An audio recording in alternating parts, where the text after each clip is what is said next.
I want to welcome everyone to our Connect and Learn discussion on the state of educational change in Connecticut. We're very fortunate today to have three really fabulous educational leaders who will, among other things, share their visions for educational change and kind of provide some perspectives on the work that they're doing. We have two objectives for today. One is to bring people up to date on the current state of play in the state, because a lot's been happening in the past year with regard to funding issues and other issues. And then second, to kind of learn a little bit more about the different strategies for bringing change to happen, ranging from community organizing,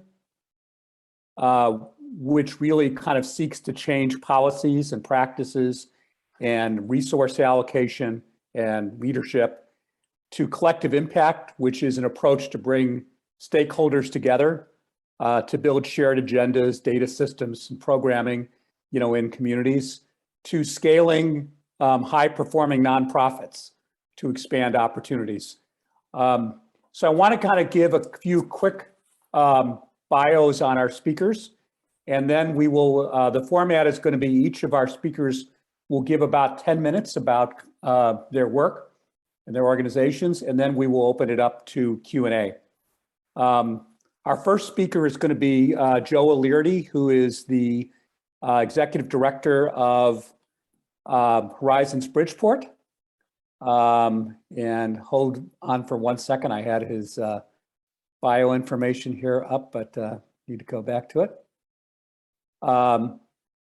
So Joe has been the Executive Director since September of Horizons Bridgeport. Prior to that, he was Executive Director for 5 years at Horizons Greens Farms Academy.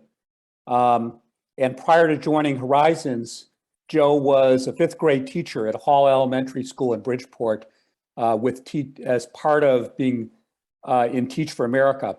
Joe received his JD MBA from Suffolk University and holds a Bachelor's of Arts from Boston College, and also worked as an attorney and worked for a successful internet startup and in the banking industry. Joe will be followed by Jamiliah Prince-Stewart, who is the Executive Director of FaithActs for Education, and also the Vice Chair of Social Venture Partners. Jamiliah grew up in New Haven and is a graduate of Yale University. After graduating, Jamiliah worked on an educational nonprofit, Hartford Youth Scholars. Recognizing the broader systems issues, she has really worked to increase the participation of community leaders, parents, and people of color in Connecticut's educational reform movement, first as the Director of Community Engagement at ConCan, and over the last 7 years as Executive Director of FaithActs for Education, building it out to now being in Hartford, Bridgeport, and New Haven. And then finally, Jennifer Barahona, who is the CEO of Norwalk Acts. Jen received a Bachelor of Science in Human Development and Family Relations from UConn and a Master's in Social Work from Columbia University. Jen has been working since 2019 as the Executive Director of Norwalk Acts, and prior to that served as the Executive Director and CFO of the Newtown Sandy Hook Community Foundation, where she played a critical leadership role in developing funding support for that community and the people most impacted by the tragedies in Sandy Hook. She's also a licensed clinical social worker who served for 13 years at Family and Children Agency in Norwalk, and among other things, working with families who lost loved ones in the 9/11 terrorist situation. She also works as an adjunct professor of social work at Sacred Heart University. So we have three really kind of amazing speakers. With that, I'd like to turn it over to Joe to talk about Horizons Bridgeport. Thank you, everybody, for joining us today, and Mark and the rest of everyone at SVP for sort of giving us this forum to kind of get people up to speed. I scanned a little bit of the list, so I see some Horizons people who know it through and through, and some who are sort of new to the crowd. So I will try to do my best to both bring you up to speed on the idea of Horizons Bridgeport and also lay the groundwork for sort of what is Horizons for some of you that are sort of newer to this. So to help explain what we're trying to accomplish at Horizons Bridgeport, I think it starts, I like to start with kind of the goals that we're trying to achieve. And I think there are really three main objectives for the Horizons Bridgeport model. One is to sort of successfully grow and scale what we believe to be a really impactful program. The second one is to work on collaboration and coordination, both amongst our legacy programs and Horizons Bridgeport itself. And the final one is to work on sort of efficiency and cost savings amongst the legacy programs and the new entity that is Horizons Bridgeport. Horizons, for those of you who don't know, really plays in the out of school time space. We are not a standalone school. We see ourselves as value additive to the students in their existing schools. And depending on which part of our program you're looking at, that could look like summer programming, it could be after school, it could be remote, it could be a lot of things, but we really play in that out of school time space. And ultimately our goal is to scale the sites within Bridgeport so that we're able to work with well over 1,000 Bridgeport students.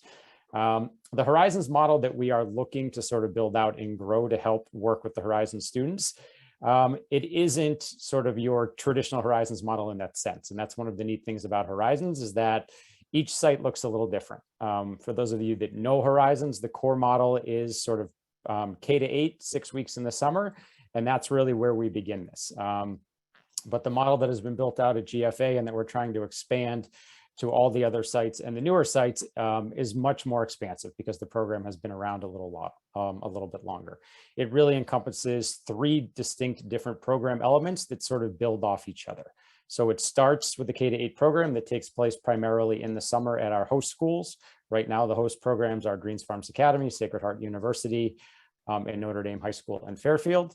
It then transitions after 8th grade to an out of school time after school during the actual academic school year, September to June, one-on-one coaching mentoring model. That takes place in our office in downtown Bridgeport, where each student is assigned an individualized coach to help them navigate high school.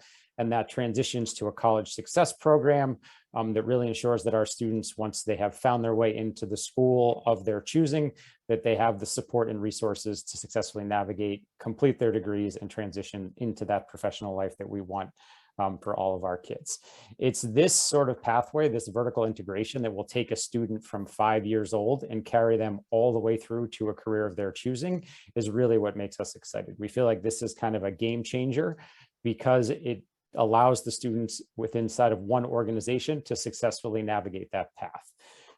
The real areas that we focus on to do this work are academics, SEL, and relationships are really the key that holds the whole thing together. The relationships between program and family, between students and teachers, between staff and each other is really kind of that secret sauce. And it sounds a little bit cliche, but the number of years that the families and students spend with us is 18 to 19 years. So over the course of that time, these long-term deep relationships get established, and that sense of trust on both sides runs really, really deep. So our students and families really work with us as partners to help their children achieve the goals that they ultimately want to see for themselves.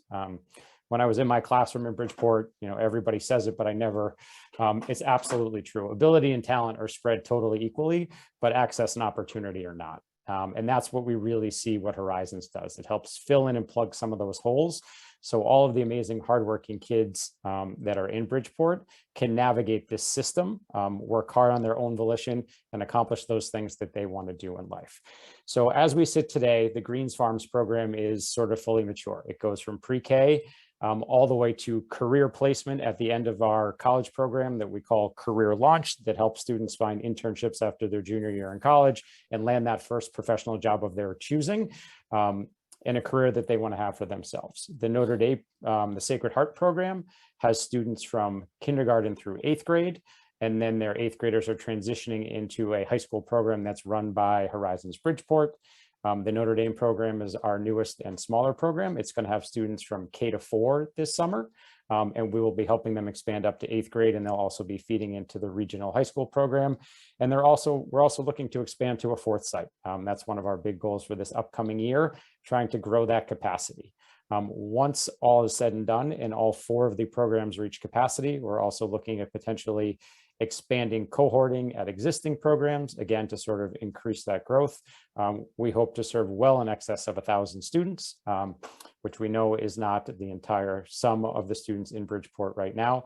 But we feel like for those that work well within our program, it's really a game-changing sort of undertaking for them to be a part of, and really has lifetime changes to the outcomes that they have. So I know we have a lot of amazing people to speak today, so I'm just going to keep my part a little bit short in the beginning, and I'm excited to answer any questions on the back end. But I think at the end of the day, our focus at Horizons is still on the ground with the students as they are today. And I know all my other presenters have a different vein on it too, and all of us working together could really have the potential to have really game-changing impact for the students that are in Connecticut. Great. Thank you, Joe.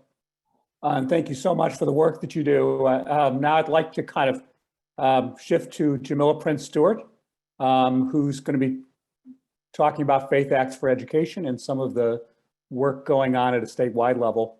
Everyone, good afternoon. It's great to see folks. It's also great to be wrapping up the year. So I hope people have wonderful plans with your family, with your friends. And just a little bit of context, I think what Joe just spoke about with Horizons Bridgeport is direct service work, right? So that's going directly to a targeted population, providing a service, and that's incredibly important work. And I think what you're going to hear from me is community organizing, and what you'll hear from Jennifer is that collective impact work, which I would argue is some of the hardest work, the coalition building work to get folks like Joe and like me that do, right, like similar work, but a different theory of change of how to get there, to come together and work collectively.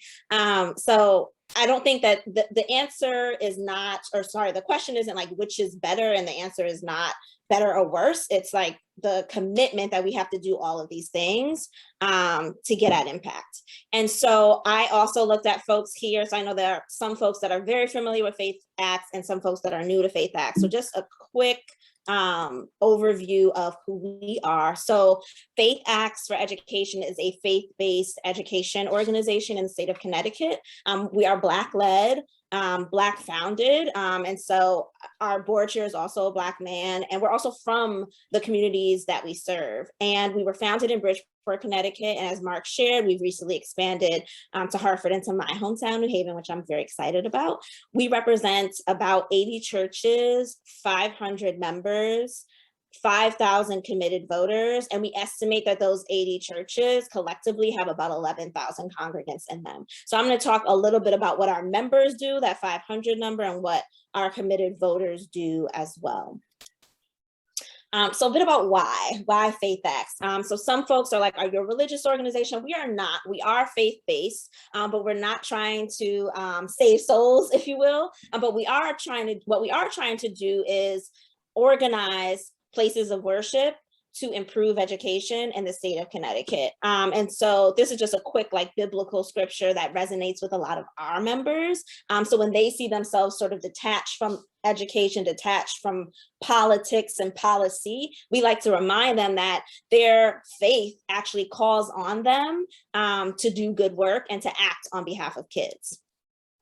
We also know that we stand on the shoulders of giants, right? And this strategy that faith leaders are involved in politics, are involved in changing strategies and policies is not new. I've literally been in a room where someone said like, pastors shouldn't be involved in this work, and quote Reverend Martin Luther King while they're saying that, right? So this is not new. This work has been happening. And so we're just picking up on that strategy to get great work done in the state of Connecticut as it relates to education.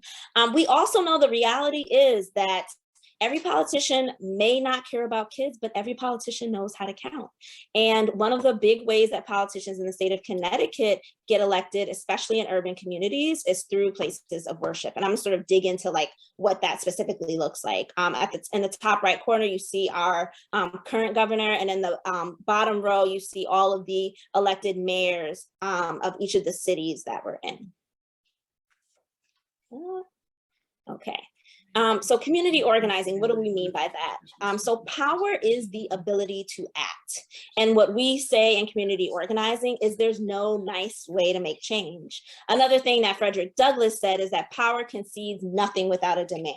So one thing that FaithActs does is we build relationships with congregations, specifically with pastors, get their blessing to get access to their congregations. And I mean this in a loving way. They are means to an end. The end is really getting in front of the parents in their pews, the educators in their pews, doing one-to-one conversations with them, listening to them, understanding their stories, their histories, what brings them joy, what keeps them up at night, and what common issues they have. And how do we sort of collectively work on those issues together to enact change? It's sort of that image of the big fish and the school of fish. Once the school of fish recognizes that if they collectively come together, they can make an even bigger fish to fight off that fish, that other fish, right? That is the work.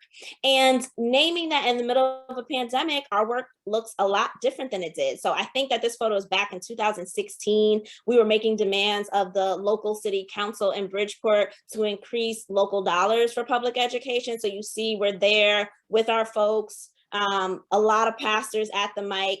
You see the back of the heads of the decision makers there. And then fast forward to 2020, this was an action that we did with the governor to make demands of him. And it looked very different virtually, but it's still the same push of that people power to get decision makers to respond to it. And civic engagement. So again, going back to the fact that every politician knows how to count, right? So at the same time, when we're making demands of decision makers, we're also making sure that the folks that we are organizing who are eligible to vote are registered to vote and actually vote in elections. So FaithActs, we hold ourselves accountable for the number of voters that we turn out in each election. So in these photos, you see on one side, some of our pastors and members making calls to their congregants to get them to commit to vote with us. And then you see some of our members, they're not hitting random houses. They are hitting houses of our committed voters to remind them to vote, right? So these are our people getting them organized. And just a little bit about the numbers so folks understand. In the last gubernatorial election, Governor Lamont won his election by 40,000 votes. And he's up for election next year. 60,000 of those votes came from Bridgeport, Hartford, and New Haven. Right? So the major cities here really do have a huge impact on elections. And just from our personal numbers, so if you look at Representative Toni Walker, she's an appropriations committee co-chair from New Haven. We have 286 voters in her district. We turned out 237 of them in her last election. Senator Doug McCrory, who is in Hartford, we have 330 voters in his district. We turned out 299 of them in his last election. So when you also look at the percentage of the turnout that we're getting, places of worship still are a place that makes sense for politicians to go because they might not be getting in front of 1,000 voters, but the ones that they're getting in front of are very likely to vote if they tell their pastor that they're going to vote. So let's talk a little bit about what we were able to accomplish this past legislative session. This is what the session started with. This was us outside on a freezing day in the cold, our Education Justice Now coalition demanding funding equity along with other partners and other legislators. And this is how it ended, us celebrating at the end of legislative session with some of our legislative champions, partners, parents, and pastors on the work that we were able to accomplish together. So just a bit about the work. Connecticut has a $20 billion budget, right? And we sometimes we talk about budget deficits, budget surplus, but Connecticut has $20 billion that it spends in order to enact change in this state. And so we wanted to focus specifically on how Connecticut spends its money related to public education. And so the big problem is that Connecticut spends about $640 million more on how it educates white students and it educates students of color within the state.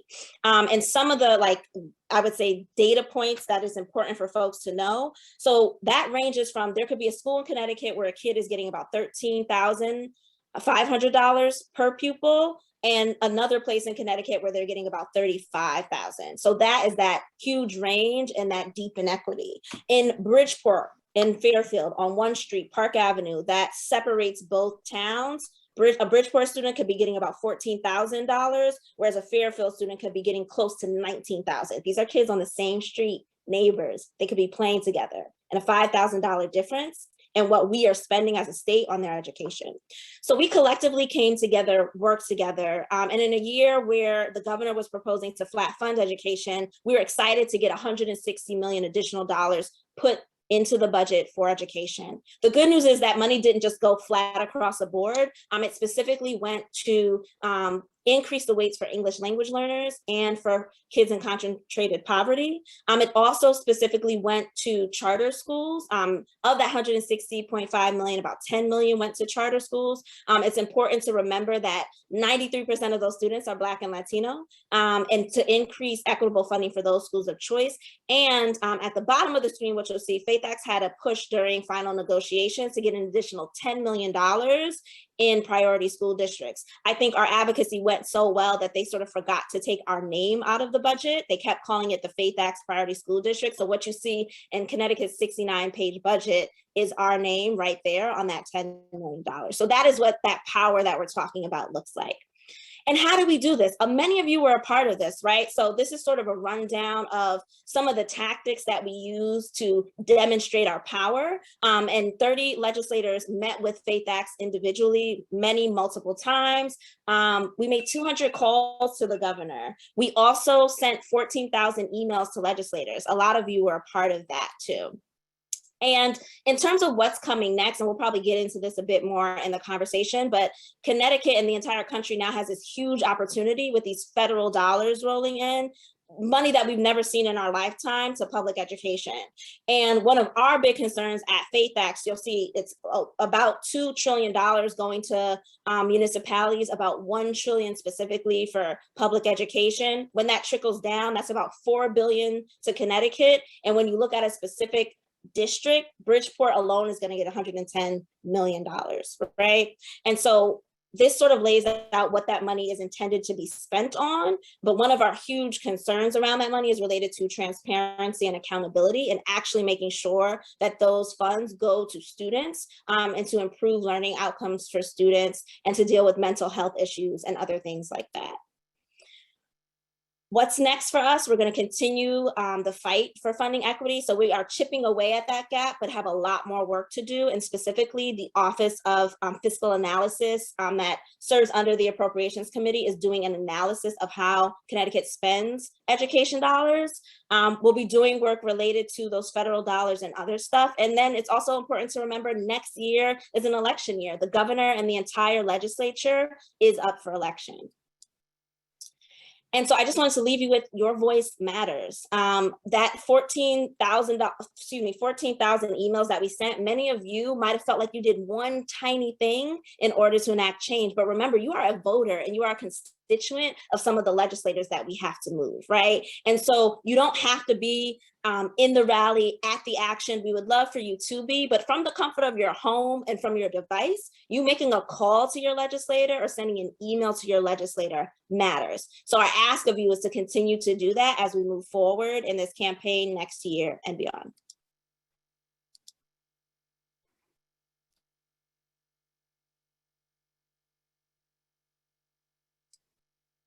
Mark, you're muted.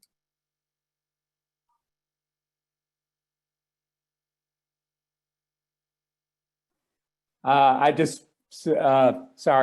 Jamila, I just said thank you for that and those inspiring comments, and really excited about the work that you guys have done. And next we have Jennifer Barahona, the CEO of Norwalk Acts, and I think you have some slides as well, Jen, right?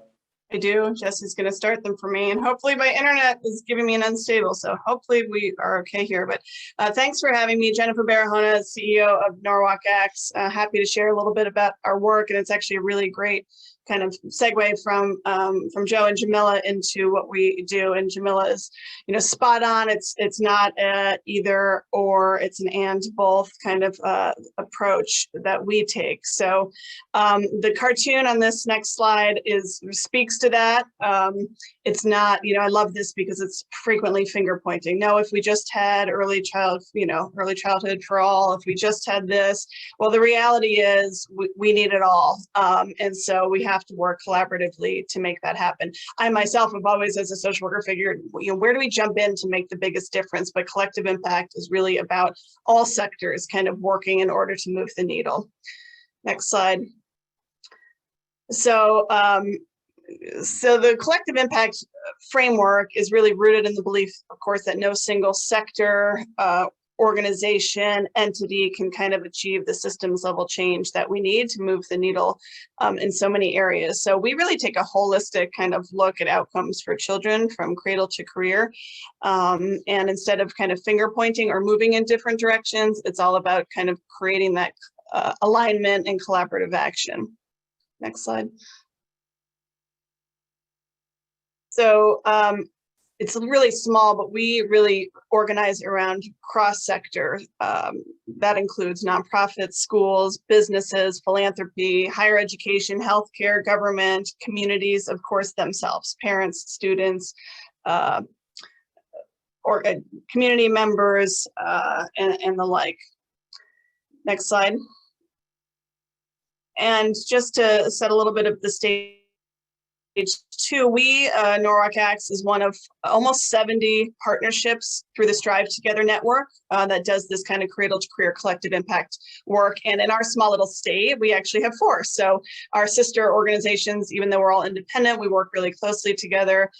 Bridgeport Prospers, Stanford Cradle to Career, and Waterbury Bridge to Success. So we leverage the support of our national partner to provide the framework and kind of theory of action for how we organize. Next slide. And we do that really following the principles of what collective impact is all about, which is creating that alignment and common agenda using shared data measurements, agreed upon kind of measurements, this idea of mutually reinforcing activities.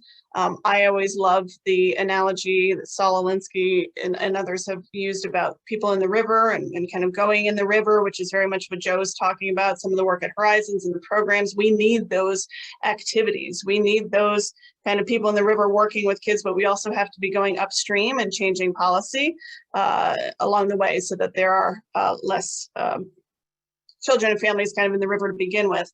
And we also serve, Norwalk Acts is the backbone organization. There's 9 of us now on staff to really keep this work going, to use this continuous communication and convene, to collect data, to examine it, and to make course corrections along the way. So even though Norwalk Acts, I represent kind of the backbone organization, and Jesse on here is part of our team, Norwalk Acts is made up of close to 200 community partners and organizations working in this way.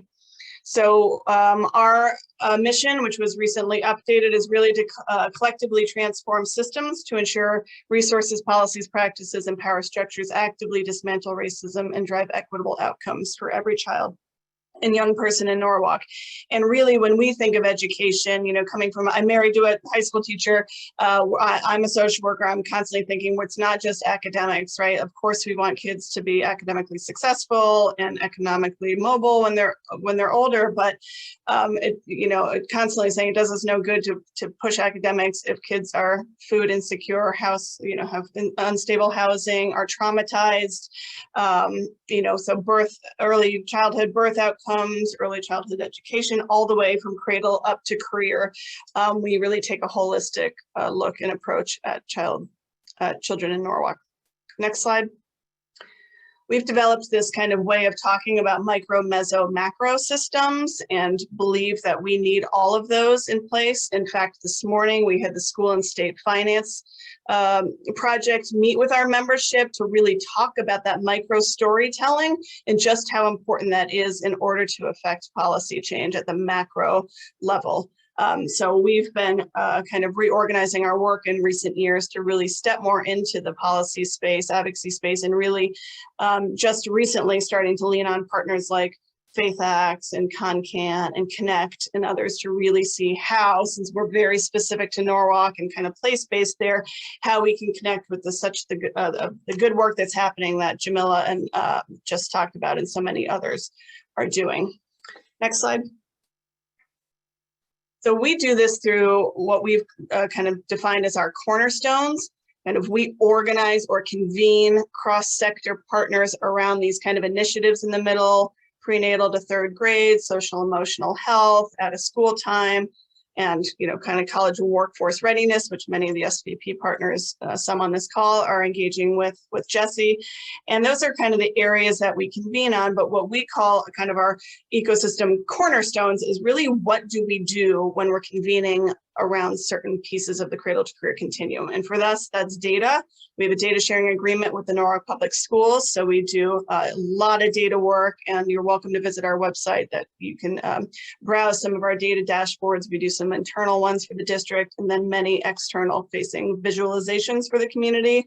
This focus on social justice and racial equity. Engagement of the community, as I just mentioned, really connecting community itself with decision makers and elected officials, and this kind of budding policy and advocacy work that is, again, relatively new in the last year or two, as we've kind of kind of defined what we're doing. So just a little bit like what this looks like in action, because one of the challenges we have is kind of get collective impact. What does it really look like on the ground? So I thought I would just give a quick kind of example of this. In our prenatal to third grade work, so setting community-wide goals on what we're really trying to move the needle on, deciding on some of those shared measurements, and then using those metrics in terms of continuous improvement cycles, plan, do, study, act cycles in the prenatal to third grade work. Go ahead. Next slide. So what this looks like is an example here. I know it's really small. You can slide your screen over and see it a little bit bigger, but what we provide is for the Norwalk Public Schools an inventory, if you will, of every incoming kindergartner based on the data from their ages and stages questionnaires, their preschool experiences, and it gives the teacher coming in a lens of what the strengths are for this child, what are the areas that they may need some additional support. This is what it looks like on the individual side. And the next screen will give you an example of some of our data dashboards where we can really look at the data and kind of bigger cohorts, disaggregating data by gender, by race, by neighborhood, by free or reduced lunch status. And this is just, kind of one example of many of our dashboards that we end up doing for the school system, kind of K through 12 as well. Next slide. Oh, one back. So in the interest of time, because I know we're a little long, this is, I really highly encourage, we won't play it now, it's less than 2 minutes, but we will add it to the chat.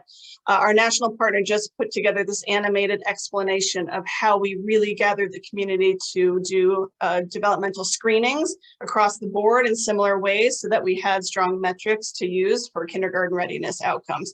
So we'll drop that in the link. Please look at it. It's less than 2 minutes on YouTube once we finish, but in the interest of time, that we'll save that for now. And then the final slide is just some contact and ways to learn more about us. Great, thank you so much, Jen.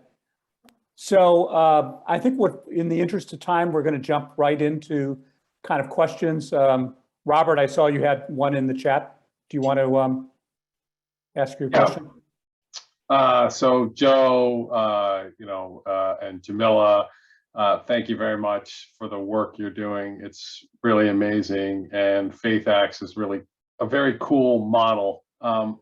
The problem that I see, well, that I wanted to hear the answer to, right? So we know external models, like you're doing, Jennifer, and like you're doing, Joe, those work, right? Let's assume that those work, right? And we know that that Jamila is up there pounding the pavement to get the communities involved and empowering them and getting funding. But is the long-term solution just keep these external kind of add-ons to the existing school system up and going and grow them and grow those models in order to have success so that more students can get access to them? Or is it the long-term vision that the things that work get plugged into the actual school system? I studied to become a teacher. I was a high school teacher, and some of the texts we were using were kind of principles that were put in place 100 years ago, right? And they're still teaching them today. Or do you see that there is a crack, and that so you've got parents that seem to agree, you've got students that have results because of this, you've got external entities that are saying, yeah, this is the way to go. But there's this blockage called the school system that just prevents everything. The money you got, Jamiliah, it's a great amount of money, but I mean, my guess is it gets sprinkled on the garden, and maybe you get a couple of green shoots, but in general, it's so dispersed that and you're never going to change the internal system to allow for some of these other models that we've seen success for. But I'd like to, and again, I don't know, you guys are in it. What do you see? Jen, Jamiliah, who would like to kind of start off on that? I can. Okay, go ahead. Sorry. Okay. So I'm gonna be really real. It might be where I'm at the end of the year. Thank you. I think about this a lot. I probably think about this every day, if I'm honest. And to get even more personal, like, and I've shared this with some folks recently, like I am desperately trying, like I am working to fix systems. And I'm desperately trying to figure out how to educate my own family.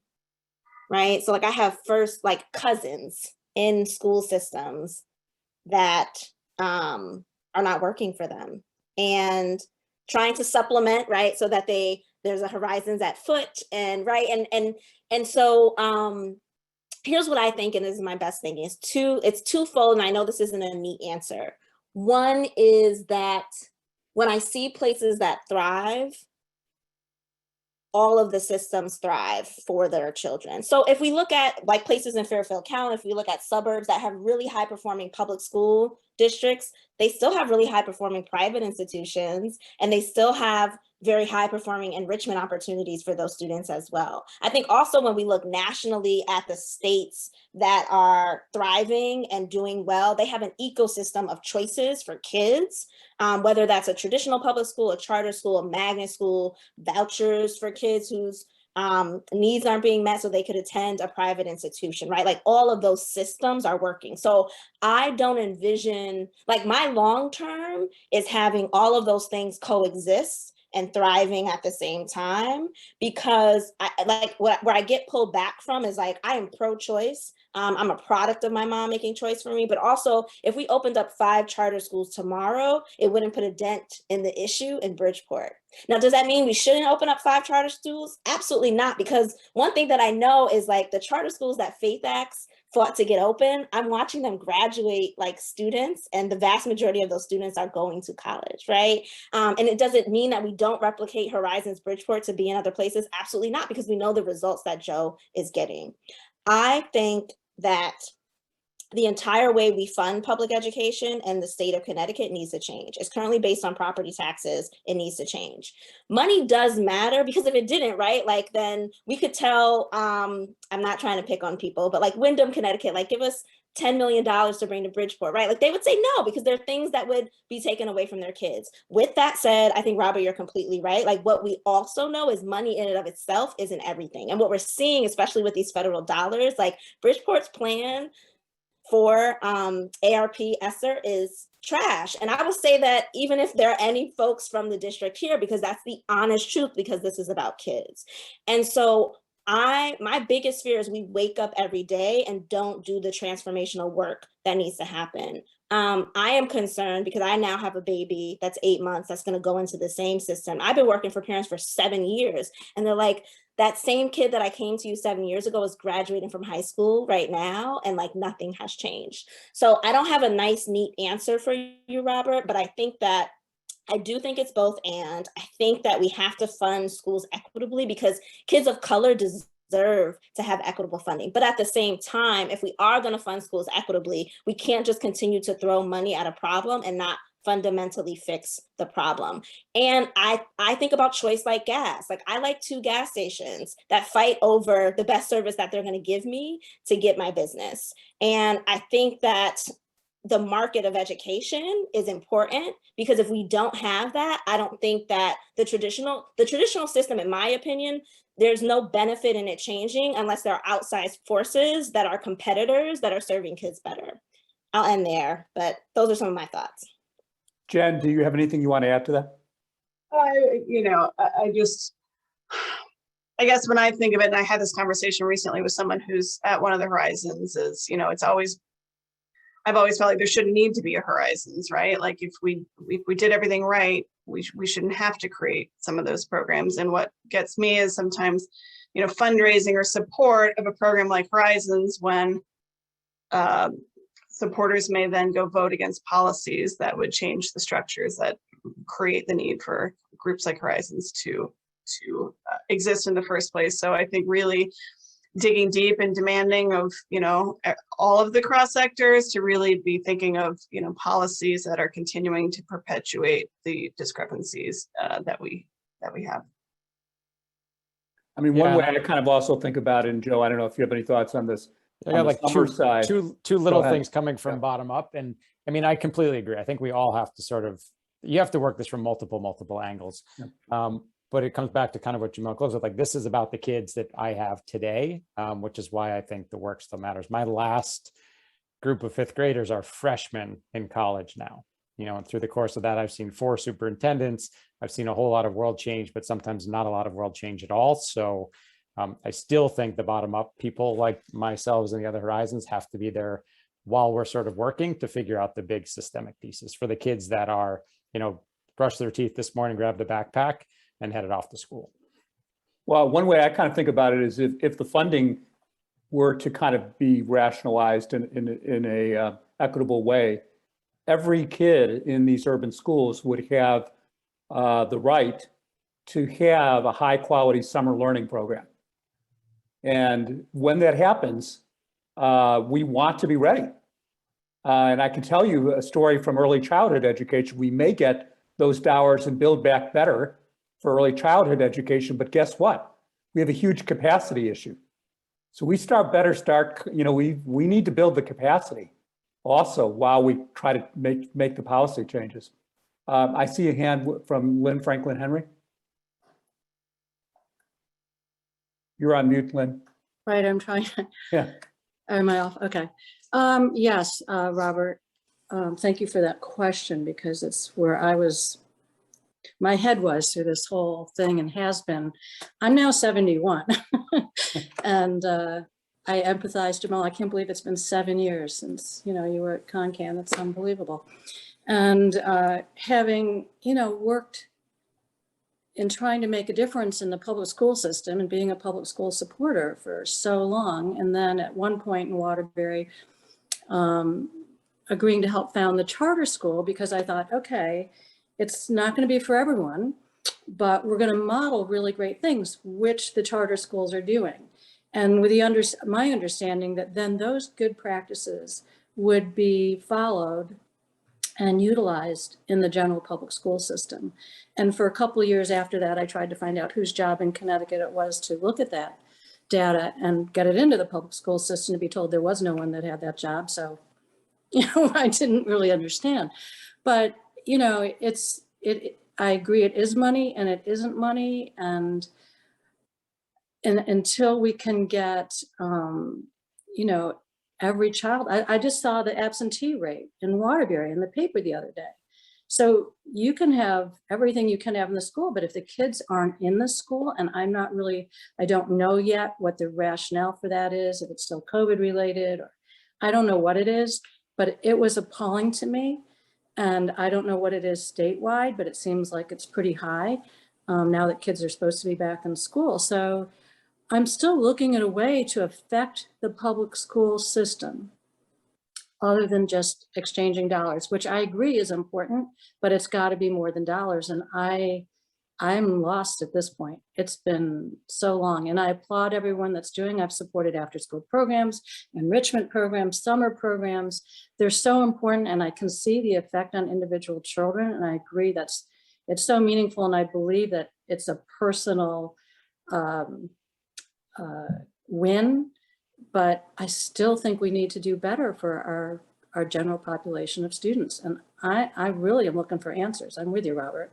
So Jamil and Jen, could you talk a little bit about how you're trying to change, kind of the systems, the school systems themselves, in terms of kind of, decision making and how they,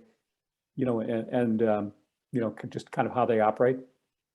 I mean, for us, it's relatively new work for collective impact in general. I mean, the course correction for collective impact was primarily organizing of other organizations, and so really engaging in more of a grassroots way with community itself and taking kind of the bottom up and top down approach. But, you know, for instance, our workshop this morning was on storytelling, and we had community advocates on who will be going to the Board of Education meeting tonight to be asking about what are we doing with ESSER dollars. Norwalk was in 3 lockdowns in 8 days, and it's traumatizing. Teachers are burnt out, students at the end of their rope, parents are struggling.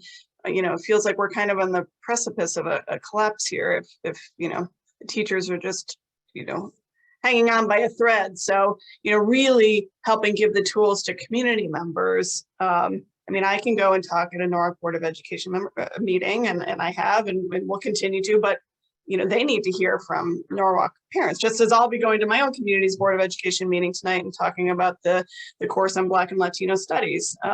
It's engaging community and making those dots and connections and kind of transferring power to them. I think one of our visions for Connecticut is for Connecticut to be one Connecticut. And, you know, we serve the student population the size of LA Unified School District. So we're not talking about a lot of students, and we've divvied them up over 160 times in the state of Connecticut. So we really aren't going to have a major breakthrough until my kids are your kids and your kids are my kids. And kids are literally divided in terms of the quality, the access they have within 5 minutes. And I know some people use the buzzwords like regionalization and other things. I don't call them buzzwords. They're important conversations to have, right? But like, we need to start having those hard conversations. And specifically, one thing that we're fighting for is one funding formula for all public schools, because I think this sort of chips away at some of the things that you both were talking about. But some of the friction right now around charter schools, magnet schools, vocational technical schools, and traditional public schools is there are 11 different funding formulas to fund them. So the places in which in the school system really great work is happening, we're not actually replicating that and moving that forward. And they're not all seen as together. So there's not a lot of transfer of information and data between schools. I would say some of that has historically happened in New Haven, which I think is great, but it's not happening other places. And I think we just have to like not take the emotion out of it, but use the emotion to drive us to the data. And the data tells us, right, that choice matters and choice increases outcomes for students in those choice schools, but also in traditional public schools. It also tells us that minority teacher recruitment is very important, not just for students of color, but for white students as well in the state and their academic achievement. So there are very specific ways that we can use those dollars, and that's what we want to see happening. Also with the ESSER funds, the funds that is going to the district doesn't have to go to the district. And so, for example, in Bridgeport, there's this program called the Lighthouse Program. It's a glorified babysitting housing warehouse that doesn't do anything to educate kids. So why not give those funds to Joe that gets very clear results for kids, right? And in order for that to happen, the community has to stand up and speak out. So that's some of the work that we're trying to do to make sure that these dollars and resources that matter are actually going to things that improve student outcomes and get our kids college and career ready. Yeah, I was just going to ask about the dollars, you know, in terms of kind of how can we get more accountability so that this $1 billion that's going to the school districts in Connecticut is not wasted, but is used, you know, to really start to kind of help to close gaps that exist right now. Other questions, please feel free to just raise your hand if you would like. I see Alex Lending. Yeah, hi there, everybody. Good to see lots of familiar faces here on the call. Yeah, Mark, that's just where my head was going. I mean, Jamila, I heard your very plain analysis of Bridgeport's plan, and I saw the $110 million number, and I thought to myself, okay, so some of that money restores gaps maybe around the existing flaws in the funding formula, but then what? I mean, you just said, then what? Then let's have a program like Horizons do more for Bridgeport kids. But what are I'm curious from everybody, like, what's your then what? And my worry attached to my question is that all the money that's being pumped in now, if it doesn't do something meaningful, then the argument around school funding gets undercut, right? Because If you don't make something of the money you have now in these resources, then how is the problem funding? I worry about that counter argument, but I'll set that aside and just ask, like, then what? Then what do we do with the 110 million in Bridgeport and elsewhere? What do you three see? I'd love to hear your thoughts.